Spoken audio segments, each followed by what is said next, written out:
प्यार कसने से नहीं समझने से मिलता है। हर बार जब दादाजी अपनी पोती को गोद में लेते वह चीख चीख कर रोने लगती।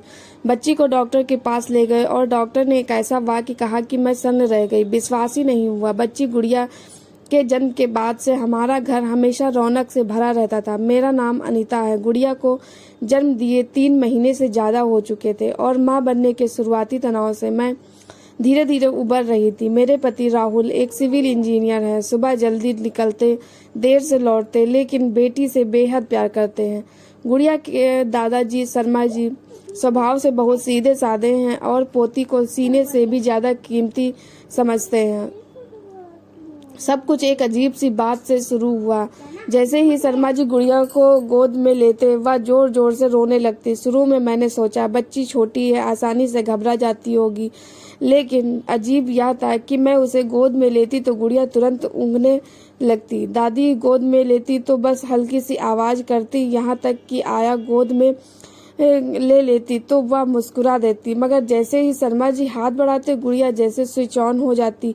चेहरा लाल, शरीर तना हुआ और आवाज बैठ जाने तक रोती। शर्मा जी साफ साफ उदास दिखने लगे। यह एक कोने में बैठ जाते, हाथ बढ़ाकर फिर वापस खींच लेते और फीकी सी मुस्कान के साथ कहते, छोड़ो, शायद इसे मेरी गोद पसंद नहीं है। मेरा दिल भर आता, बच्ची पर भी तरस, उन पर भी, लेकिन मन में डर भी घर करने लगा। कई बार शर्मा जी ने बस कुछ सेकंड के लिए ही गुड़िया को गोद में लिया और वह ऐसे रोई जैसे किसी ने दर्द दे दिया हो। एक रात में गुड़िया को सुला रही थी, तभी शर्मा जी कमरे में आए और बोले कि बस जरा सा पोती को देखना चाहते हैं।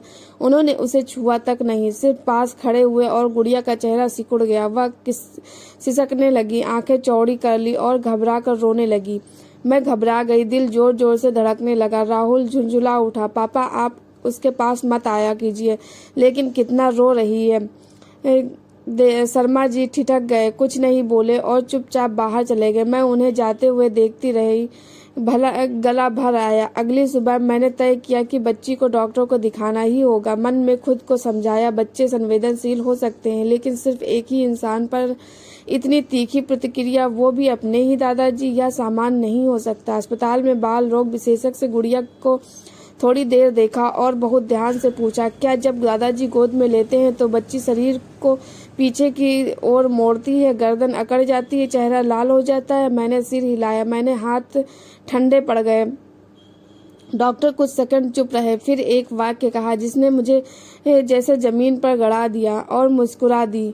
वह छोटी सी मुस्कान हमारे लिए किसी चमत्कार से कम नहीं थी। फॉलो अप में डॉक्टर ने कहा, समय के साथ यह अपने आप ठीक हो जाएगा। घर लौटते समय शर्मा जी बोले, आज मैंने सीखा, प्यार का मतलब कसकर पकड़ना नहीं होता, बल्कि समझकर थामना होता है। उस रात गुड़िया पहली बार दादाजी के साथ हंसी और मेरे दिल में एक गहरी सीख बैठ गई। कभी कभी रिश्तों में दरार नफरत से नहीं, गलत फहमी से पड़ती है, और एक सही सवाल, एक ईमानदार बातचीत पूरे परिवार को बचा सकती है। Family game. दोस्तों, आपको ये कहानी कैसी लगी कमेंट करके ज़रूर बताना। हमारे चैनल पर नए हैं तो चैनल को सब्सक्राइब करना। धन्यवाद।